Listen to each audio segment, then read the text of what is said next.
proceed na lang ko sa lahi. Okay ra ba sir? Sige, Proceed ko sa lahi nga pang No problem. ang No problem. kanpan sir ba? Nagpasalamat ko nga nakasulod ko karon kay gusto lang na akong ipaabot nga pangutana. Ang kuan sir kanin December 25 matud pa pagkatao ni Ginoong Hesukristo. Ang akong pangutana ana sir, kana ba ang December 25 nga pagkatao ni Kristo asa na gibase sa Biblia or sa kasaysayan lang? Palihog ko, sir. Biblia sa tradisyon o mismo sa kasaysayan.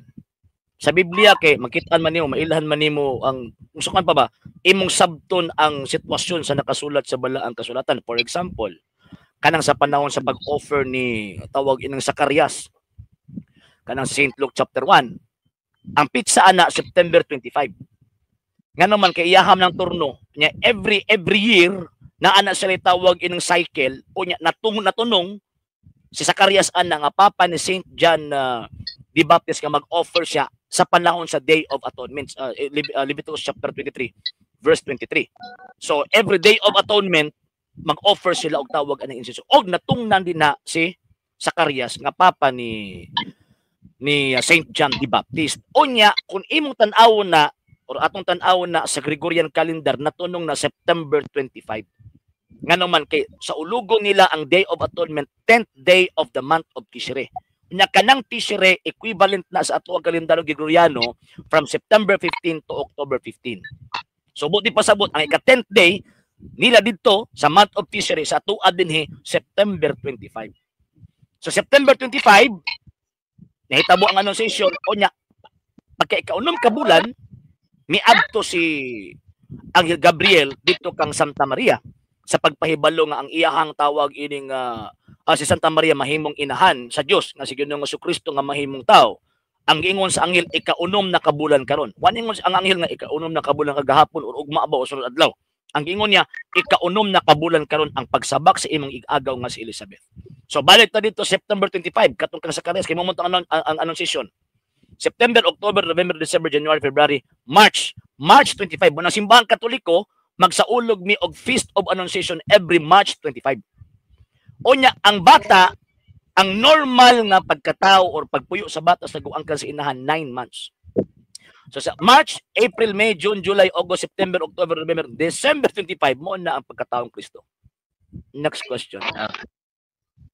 Sa sunod na akong pangutana sir, doon na bagyo verbatim nga mabasa sa Biblia nga si Maria kay siya man ang inahan ni Jesucristo. Si Maria nga inahan ni Jesucristo nag-ingon nga ang December 25 pagkatao ni Kristo. Doon na bagyo verbatim ana sir. Actually sir, no sir, dili nimo pwede nga pasultion sa Santa Maria diha sa nakasulat sa balaang kasulatan. Kung naaman si sulti, pipila lang kabuk ang iyang mga pulong nga iyang gisulti. Ngano man kay ang sentro sa balaang kasulatan si Kristo, dili ang mahal nga birhen.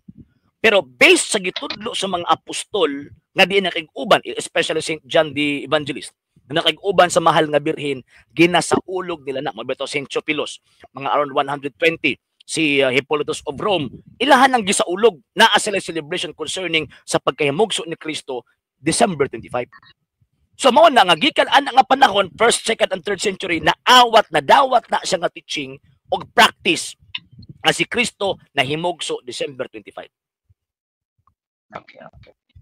So Sir RJ, salamat kaayo sa imong panahon sa pagpasulod sa imong Salamat po kaayo sa salamat po kayo sa imong pagsulod og thank you kayo nga diin na at least kulo ka bildo ning kamot ko. Depende na sa imong mudawat tagdi.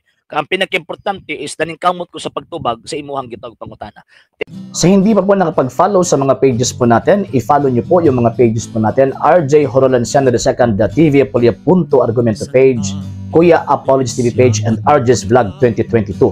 And pwede rin po kayo mag-send po dyan ng Facebook stars. And also, sa ating po mga channels. Sa hindi po nakapag-subscribe, subscribe po ninyo yung mga channels natin: Dalay Catholic, Apologist International Official, RJ Sano II TV, Kuya Apologist TV, and Barrio Kawayan Religious Forum.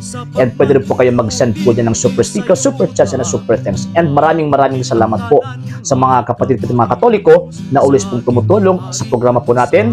Maraming salamat po. Nang dahil po sa tulong at suporta po ninyo, ang programa pong ito until now andito pa rin po sa social media. And until now din po, nangangailangan pa rin po tayo sa tulong at suporta po ninyo, dahil wala po kami magagawa rito mga sir, mga ma'am, kung wala po yung tulong at suporta po ninyo. Sa gusto pong tumulong, sa gusto pong sumuporta, pwede po ninyong ipadala ang tulong at suporta po ninyo sa pamamagitan po ng ating mga account numbers dyan po sa ating pong screen.